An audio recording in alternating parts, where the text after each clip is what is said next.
Okay, today, guys, we are going to talk about colonial life in New England. So yesterday we spent a lot of time talking about the kind of plantation colonies. We talked about slavery and Bacon's Rebellion and those kind of things that were the life stays there. And so we're going to kind of shift our gears. New England is totally different, right? The soil is different, and really everything is based upon that. So they can't have these big plantations, and so you're not going to have a lot of slavery because there's just not a need there. Not that there's not some, there's just not going to be that need there. But there was clean water, so we didn't have the diseases that we saw in the Virginia colonies, and so life expectancy was good. People tend to immigrate as families, remember, because these are Puritan refugees coming through, so the family was very intact.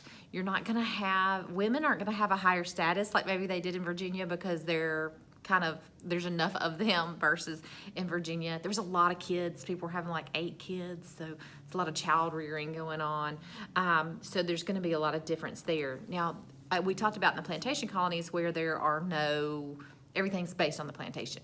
In these New England colonies, there's a town, right? There's like people come in and they distribute the land, and there's a town hall, church kind of thing in the middle, and everything kind of goes through there, and you're all given your parcels of land or whatever. I understand.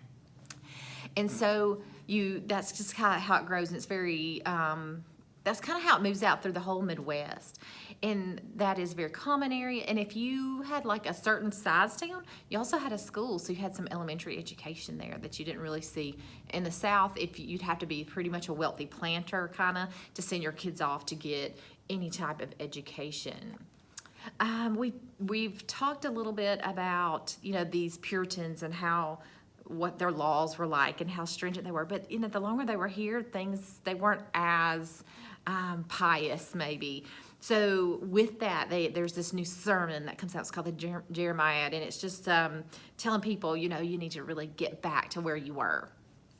And with that, the population of the church is also dwindling. And so they come up with this idea of this halfway covenant to kind of baptize more people and make the population bigger into the church. But it does water down the church a little bit, according to us and a lot of these Puritans.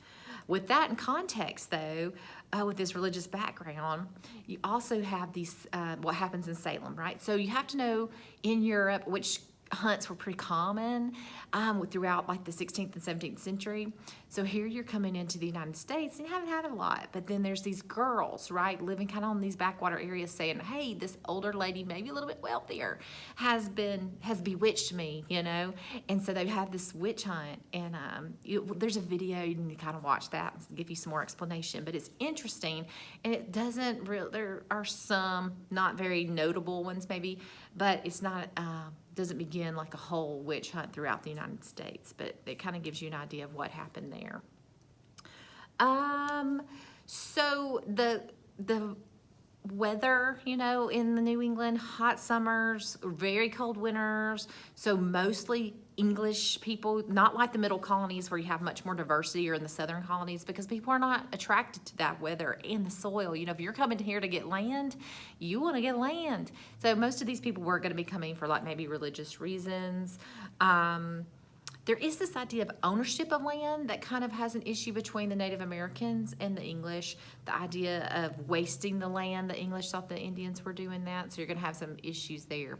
Because the land's not great, though, it turns to a diversified economy, right? There's all this timber, so they begin to build ships and become expert shipbuilders. They become fishermen. There's lots of good natural harbors there, and so that makes it easy to build ships and ship things throughout the country.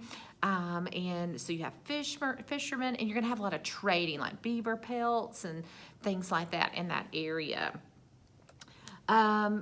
People were kind of subsistence, growing their own food, eating it, and kind of doing that kind of thing.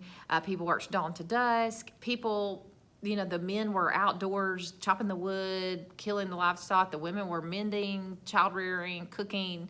Both the North and the South were very similar like that. In the modern day U.S., it is very humble, but God, compared to what was going on in Europe, it was very comfortable. People had food every day, which wasn't always true of the people that were living there.